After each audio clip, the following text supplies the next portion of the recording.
자, 5 수업 내용은 폰트 관련된 속성입니다. 네, 폰트라고 하는 거는 보통 이제 우리말로 번역되는 경우는 글꼴이라고 많이 불러요. 글자 모양이에요. 여러분들이 알고 있는 폰트 중에 대표적인 게 궁서체죠. 그래서 웹페이지에 표시되는 글자의 모양을 핸들링하는 속성들이에요. 이제 앞에 선택자 표기하는 거 다 봤으니까 이 중괄호 안에 속성 콜론 값 이렇게 들어가는 거 어떻게 처리하는지 이제 이거 하나하나 정리하는 거예요.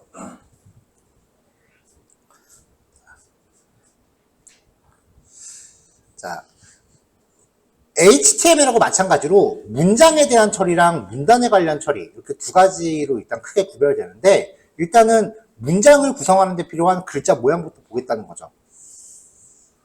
오전에도 얘기했지만 그냥 속성, 이퀄, 값 이게 다기 때문에 내용이 잘못하면 지루해요. 그래서 좀 빨리 할게요. 자, 여기부터 여기까지 폰트 패밀리 글꼴의 이름을 명시합니다. 만약에 글꼴 이름에 공백이나 빼개기어가 포함되면 글꼴 이름을 따옴표로 감싸야 돼요. 그 다음에 개발자 PC가 아닌 접속자 PC를 기준으로 하는 글꼴이 명시돼야 돼요. 무슨 말이냐면은 폰트 패밀리에 여기 나눔 고딕이라고 하는 글꼴을 쓰겠다라고 명시를 했단 말이죠. 이게 접속자 PC에 설치가 안 돼 있으면 그 사람은 그 모양으로 안 나오는 거예요.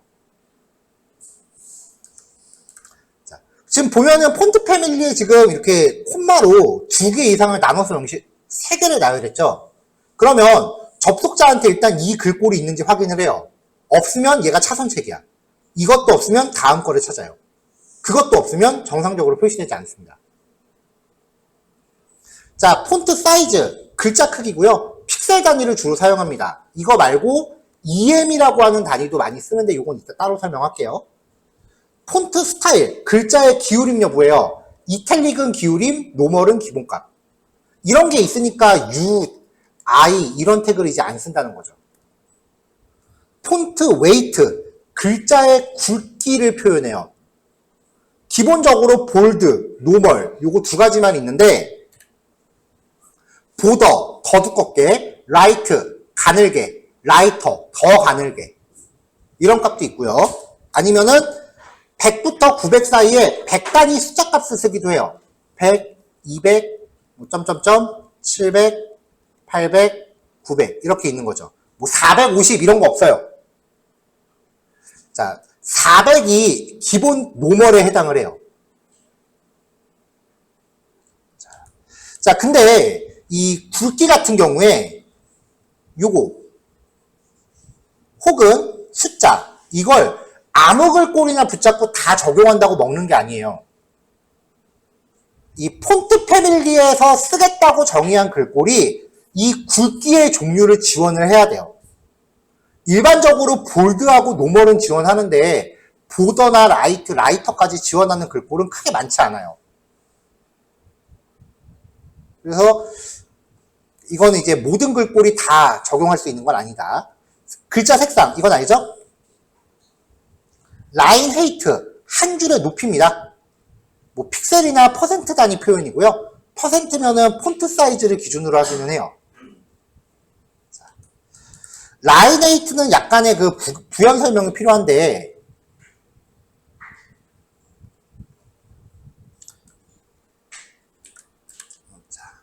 자, 어떤 태그에 폰트 사이즈가 14픽셀 정도로 지정이 됐다고 칠게요.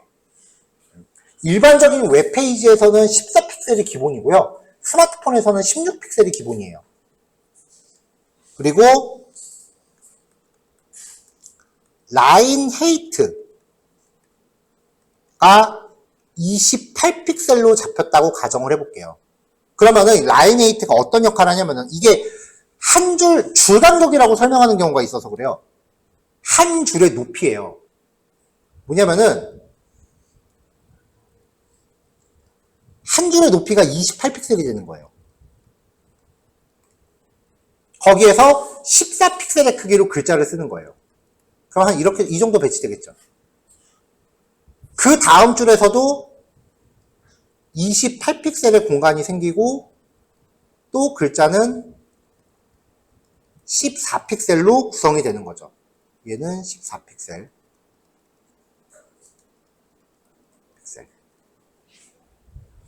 단순하게 얘기하면은 28픽셀짜리 공간에서 14픽셀짜리 글자가 새로 가운데 배치된다. 이렇게 설명할 수도 있는데 이게 엄밀히 말하면은 가운데가 아니기는 해요. 베이스라인이라는 걸 맞추는데 그게 뭐냐면 이거예요. 여러분도 그 영어 노트 써보셨나요? 영어 노트가 이렇게 돼 있죠. 이렇게. 좀 이상하다. 자, 영어 노트가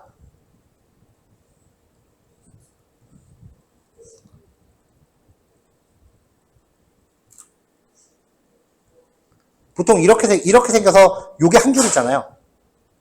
그러면은 글자를 작성할 때 보통 우리가 이렇게 쓰죠.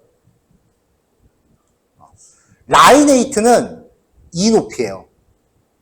글자가 요 핑크색 선, 요걸 베이스 라인이라고 해요.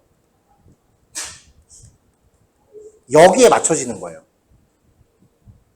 그러니까 정확히 말하면 가운데 배치되는 건 아니죠. 약간 밑에 줄에 맞추는 거죠.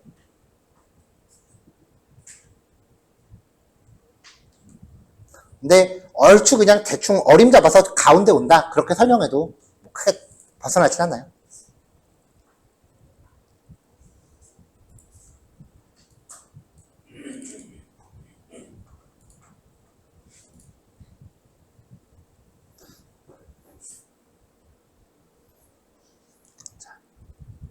자, 앞에서 봤었던 폰트 패밀리, 폰트 사이즈, 폰트 스타일, 폰트 웨이트, 컬러 빼고 라인 헤이트까지. 요거를 일괄로 표현하는 게 그냥 폰트입니다. 그래서 폰트 스타일에 해당하는 값, 그리고 폰트 웨이트에 해당하는 값, 폰트 사이즈, 슬래시 라인 헤이트, 그리고 폰트 패밀리에 해당하는 값을 띄어쓰기로 구별해서 일괄 표현하면 돼요. 이때 스타일하고 웨이트는 생략할 수 있고요. 라인 헤이트도 필요 없으면 생략할 수 있어요. 근데 폰트 사이즈랑 패밀리는 생략을 못해요. 그리고 폰트 스타일하고 웨이트는 서로 순서가 바뀌어도 상관없어요.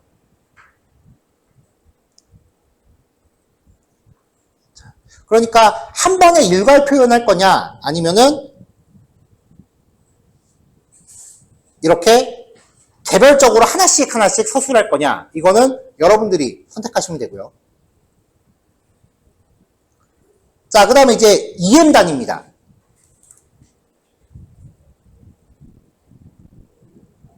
EM 단위는요, 부모 요소. 부모 요소라면 HTML 계층 구조에서 나를 감싸고 있는 요소를 뜻해요.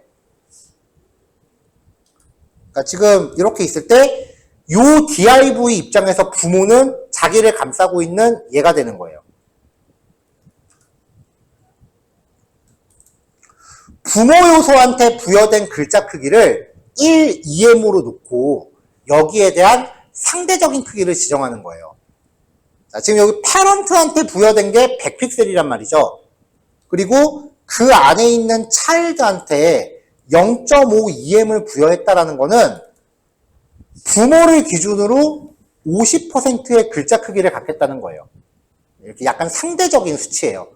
전문 디자인 하시는 분들은 EM 단위 되게 잘 쓰세요.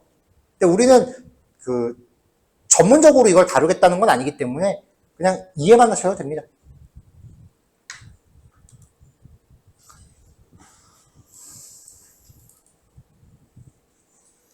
자, 밥 먹고 온 직후니까 가볍게 몸풀기로 하나만 봅시다.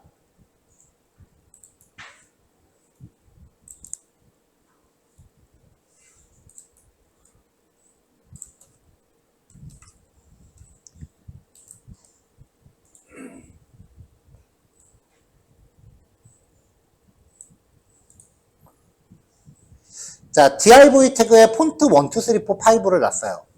그리고 부모가 컨테이너고요.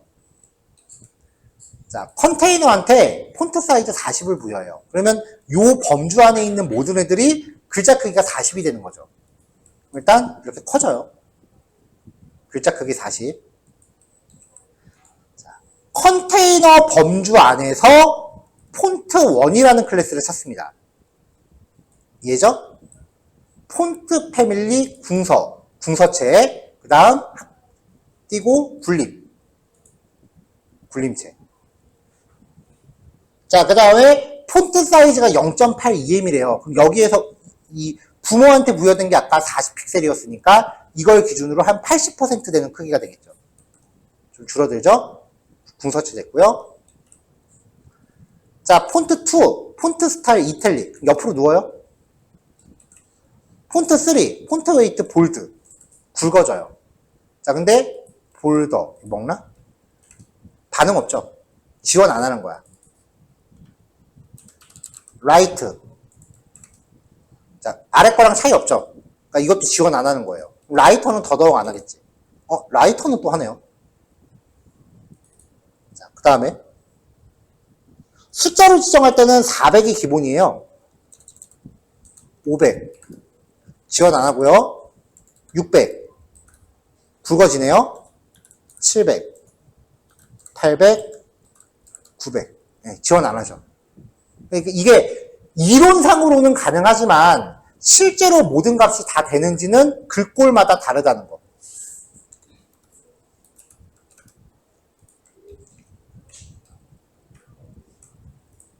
자, 폰트 사이즈, 폰트 4, 라인에이트 80. 그러면은 80픽셀짜리 영어 노트 같은 걸 만들고 거기에서 베이스 라인에 맞춘다는 거죠. 그러니까 지금 여기가 4인데 여기 한 줄이 커지겠죠. 한 줄의 높이가 커집니다. 이렇게.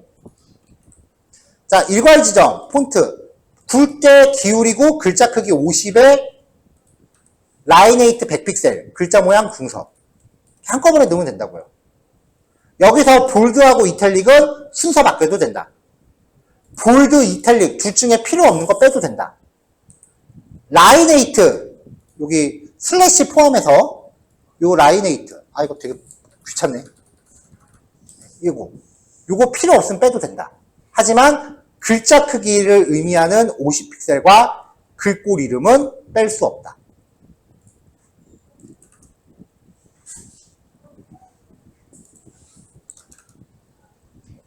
자, 이게 폰트 관련 속성입니다.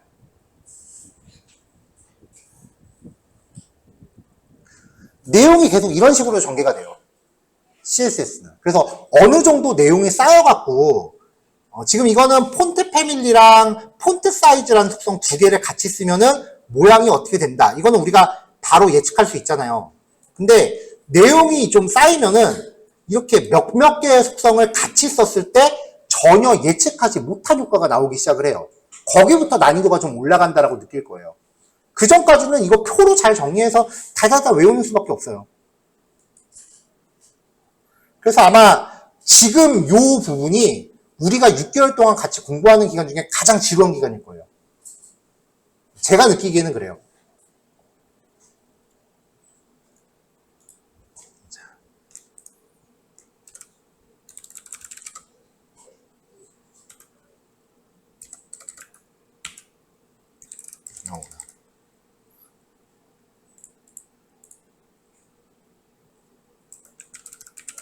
자, 윈도우 같은 경우는 글꼴이 이제 맑은 고딕체가 기본이에요. 옛날에는 이제 굴림체나 도둠체 같은 거 썼는데 그게 원래 일본 글꼴이라서 우리나라 사람이 만든 거 마이크로소프트에 열심히 푸시해갖고 국산으로 바꿨대.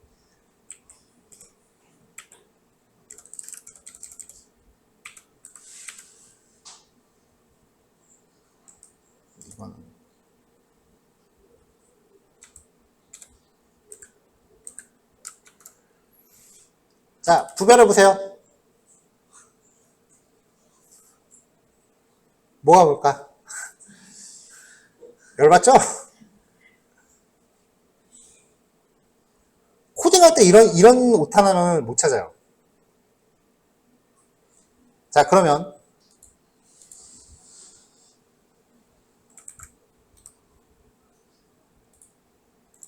자, 이제 구별돼요?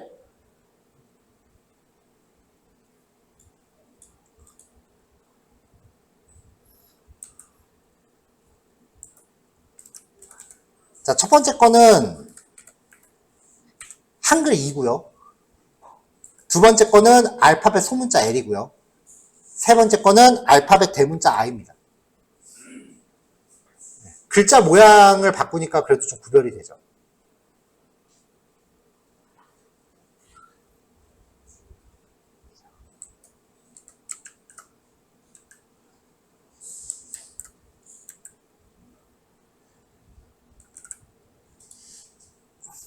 자, 요거랑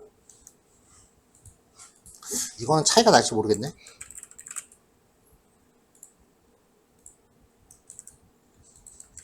요거랑 차이 느끼겠어요? 뭐냐면은 자, 지금은 대문자 A랑 소문자 A의 폭을 한번 비교해보세요. 확 다르죠? 보통 이거를 가변폭이라 그래요. 가변폭 글꼴. 우리가 일반적으로 쓰는 글꼴은 이거예요. 모양은 이쁜데 눈에 피로도는 더 빨리 와요.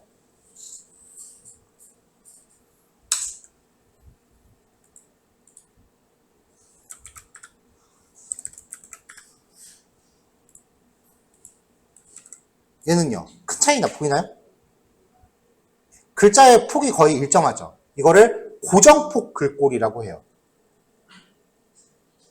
어떻게 보면 모양이 좀 안 이쁠 수도 있는데 눈의 피로도는 얘가 적어요.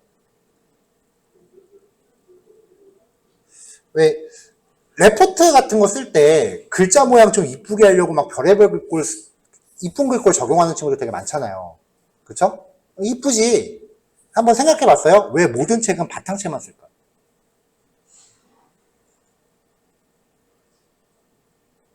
그쵸? 그럼 책도 이쁜 글꼴 쓰면 더 많이 팔려야 되는 거 아니야? 이쁘니까?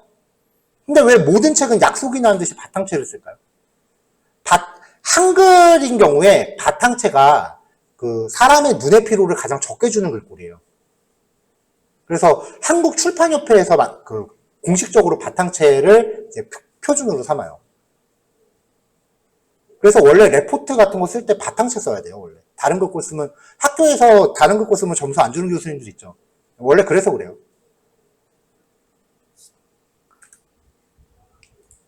괜히 분량 늘리는 거 못하게 하려고 그러는 거 아니야.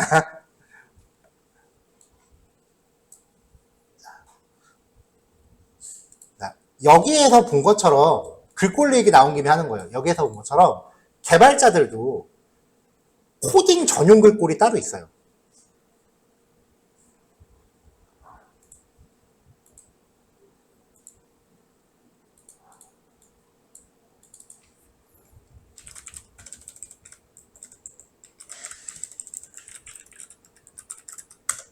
네, 개발자 글꼴 뭐 이런 식으로 검색하면은 코딩하기 편한 폰트는 무엇일까라고 하면서 리뷰해 놓은 애들이 꼭 있어요. 이런 거. 아무거나 타고 들어가 봅시다. 이제 모양 캡처 뜨고 그 다음에 글꼴 이름 이렇게 제시하는 애들 있죠. 이런 게 있고 요거는 윈도우에 기본으로 있을 거예요 아마. 픽시드 시스 뭐 이런 애도 있고 타임스 뉴 로만 이것도 아마 윈도우에 기본으로 있을 걸요.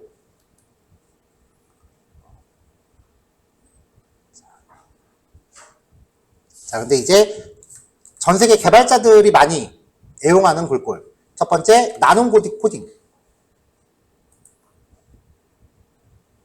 이건 이제 네이버에서 만들어서 배포하는 거예요. 네이버가 요즘은 잘 안 하는 것 같은데 매년 한글날마다 글꼴을 하나씩 만들어서 무료로 풀었었어요. 그 중에 하나고요. 근데 이 나눔고딕 코딩 같은 경우는 약간 조금 글자가 좀 얇아요. 그리고 여기 보면 A랑 N 같은 거 좀 삐뚤빼뚤 하잖아요. 좀 모양이 조금 삐뚤빼뚤 해갖고 이거를 업그레이드해서 D2 코딩이라는 걸 새로 만들었어요. 얘는 꽤 품질이 좋아요. 왜냐면 일단 한국 애들이 만든 거니까 한글하고 영문을 동시 지원을 해요. 근데 이 이후부터 소개하는 것들은 전부 영문만 지원을 해요. 한글에 대해서는 한글로 처리할 때는 그냥 지원을 안 해버려요. 그래서 한글은 그냥 아마 그 윈도우 기본 글꼴로 표시가 될 거예요. 이제부터 나오는 건. 자, 콘솔스. 이렇게 보면은 다 엇비슷해 보이는데 묘하게 모양이 조금씩 틀려요. 그래서 잘 보면서 자기 취향인 걸 찾아야 돼요.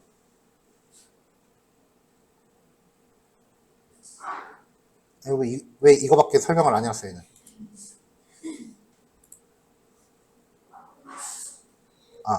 한때 제가 홀릭했었던 거.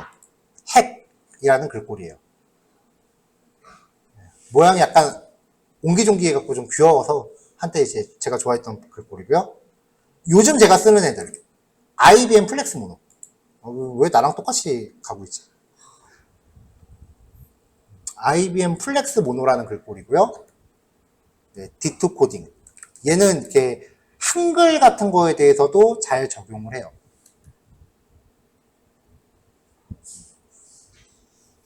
그래서 이런 거 찾아보면서 이제 뭔가 마음에 드는 게 생겼다라고 하면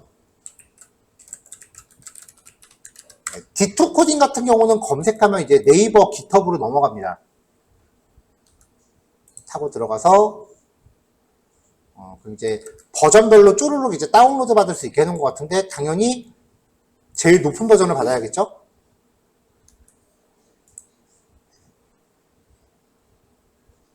클릭하면 넘어가 버리네. 자, 만약에 깃허브에서 이렇게 나왔을 때 다운로드를 받겠다 싶으면은 여기 다운로드 아이콘 오른쪽에 있습니다.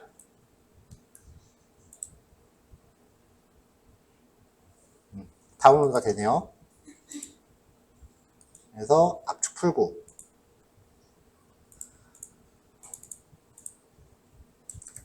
자, 그냥 D2 코딩 그 다음에 D2 코딩 올 그 다음에 리게처 얘가 차이가 있었는데 뭐가 뭔지 구별이 지금 좀 헷갈리네요.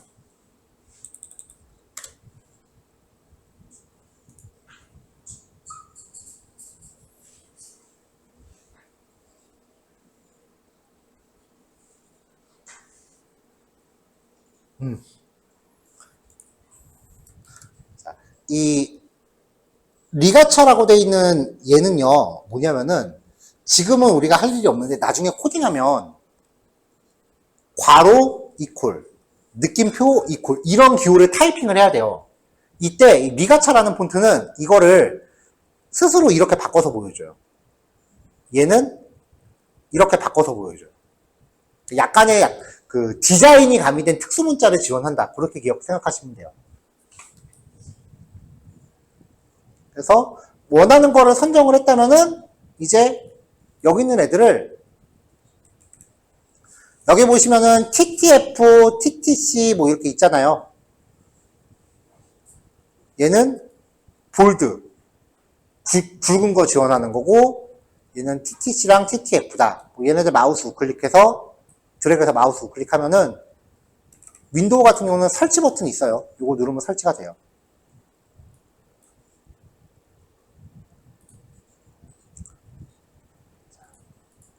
그 다음에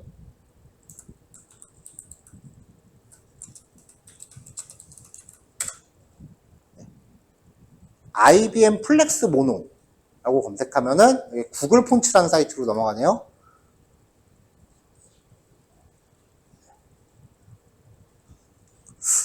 여긴 또 어디서 다운받아야지? 겟폰트 오른쪽에 요거 눌러봐야겠네.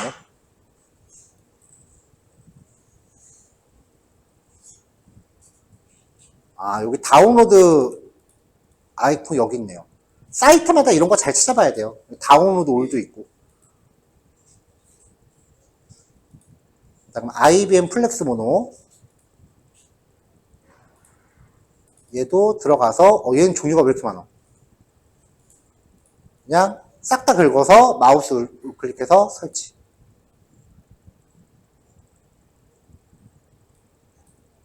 이런 게 이렇게 진행이 돼요. 글꼴 설치 중.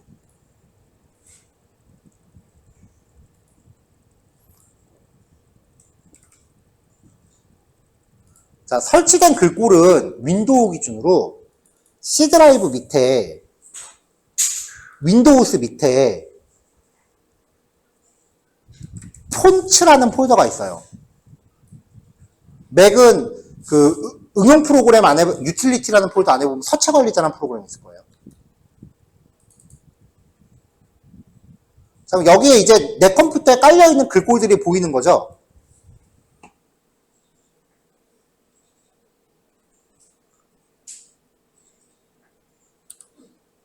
자, 거기서 일단 아까 깔았던 게 D2 코딩 요거 깔렸고요. 자, 그럼 여기 글꼴 이름 확인해 보면은 이름 나오죠.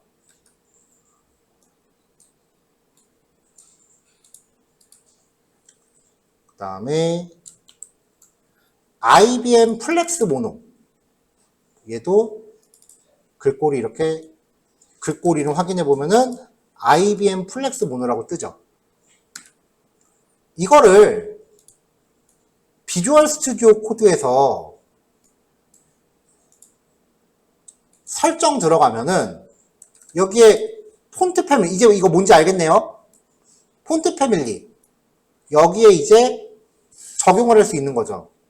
일단은 IBM 플렉스 모노 근데 글꼴 이름에 띄어쓰기가 있으니까 따옴표로 묶고 쉼표 그 다음에 D2 코딩 리게처 라고 해서 이렇게 글꼴 두 개를 적용을 해보면 일단은 얘를 우선으로 하고 얘가 커버를 못하면 얘를 쓰는 거죠.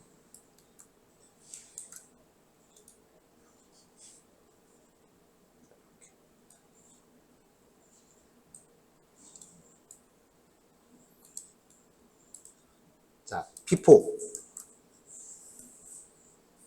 애프터 글자 모양이 바뀐 게 좀 티가 나나?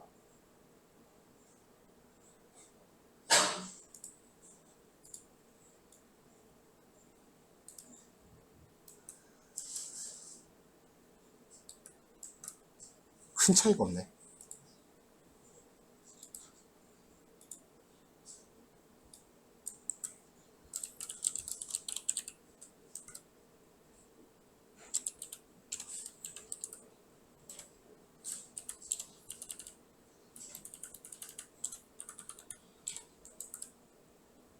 아, 지금 보니까 따옴표를 안 넣어야 되네요, 오히려.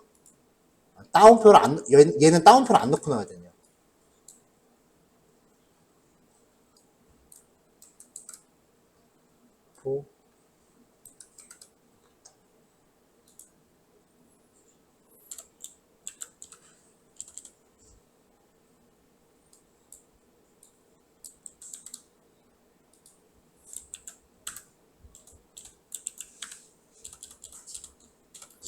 왜 글꼴이 안 먹는 것 같지?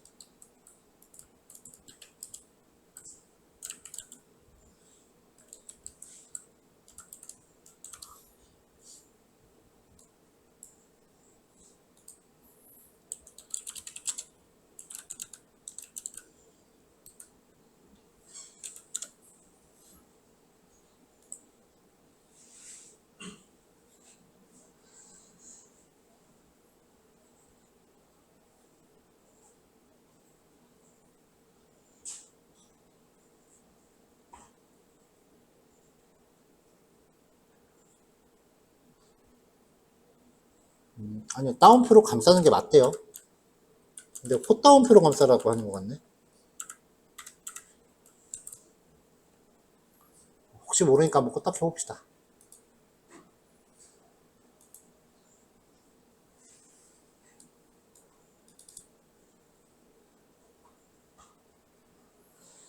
아, 글꼴이 먹었네, 이제. 껐다 키니까 먹네요. 네, 이게 IBM 플렉스 모노 글꼴이에요. 여러분, 지금 여러분들 화면이 기본 글꼴이니까 여러분들 컴퓨터에 나오는 기본 글자 모양하고 비교를 해보세요. 네, 글자 간의 간격이 확연히 달라져요.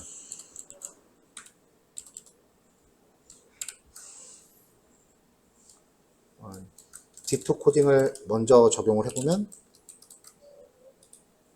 D2 코딩은 글자 간의 폭이 좀 좁죠, 확실히.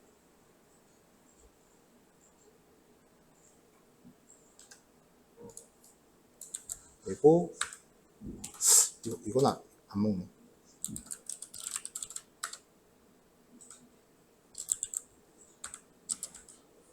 이건 안 먹네.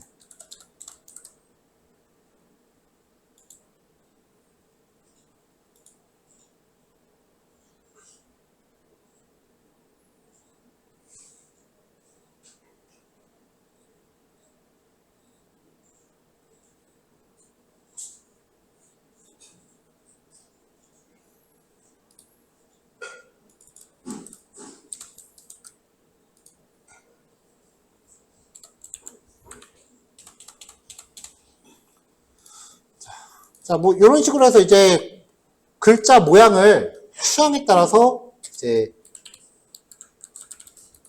골라서 사용하시면 된다는 거죠. 그래서 저도 평소에는 이제 IBM 플렉스 모노라는 글꼴을 많이 사용을 해요.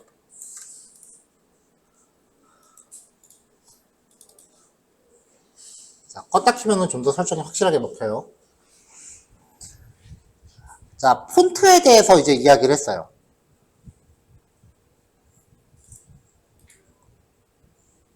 오케이.